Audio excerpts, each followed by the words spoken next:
That's a handy little net, eh, with the ultralights, Bill? That's a nice. Good, that's a neater. Oh. So you're saying, Bill, you have a couple of kids? Yep, 2 girls. And the one daughter is outdoorsy? Yep.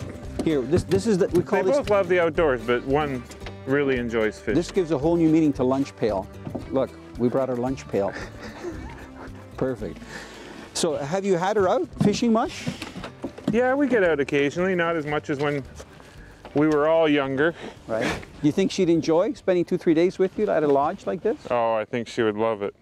I know Matter Barb of fact, enjoys it. After this experience, I think it's going to be a must-do. Yeah, because I know you're a busy guy, but a lot of times, you can take short trips, like 3-4 days, and even some that are fly-in, to a outpost camp or lodge. Yeah.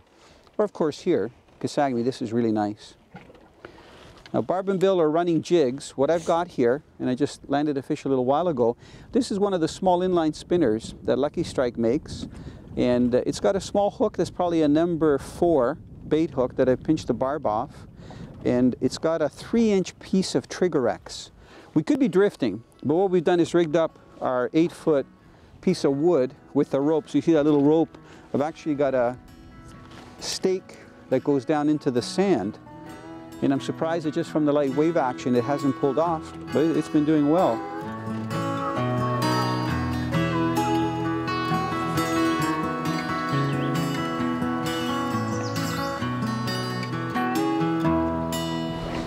Walleyes have to be the most popular eating fish when you're fishing some of our lakes, especially in Ontario.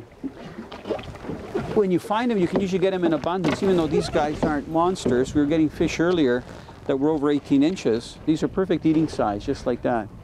Now, when you get further up north, from here, we used to do shows on some of the rivers that flow into James Bay, where there's a population of sauger and also walleye. So the sauger are like a walleye, but they don't have this white spot on the tail, and they don't have really this one black spot on the dorsal. They have mottles all over the dorsal fin, and they're a lot whiter in color. But that's probably considered prime eating size right there. So you get, even though it looks small, for like trophy fish, or if you're after bigger fish, they're ideal for getting fillets. So 2 fish like that for a person is just nice for a meal. Fisher girl! Catch the passion! Both smallmouth bass and largemouth bass can vary in color from shades of green to brown and almost black, so you can't really go by the color. If you look at the mouth, sometimes you can catch smallmouths that have big mouths and largemouth that have small mouths. So there's a couple of really good identifying features. If you look at the face of a bass, whether it's a smallmouth or a largemouth, and you look at the jaw, this top part of the jaw is called the maxillary.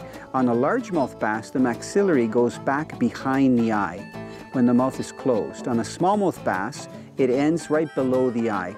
The other really good identifying feature is if you look at the dorsal fin, in the case of the smallmouth bass, you can see that the dorsal fin is one piece.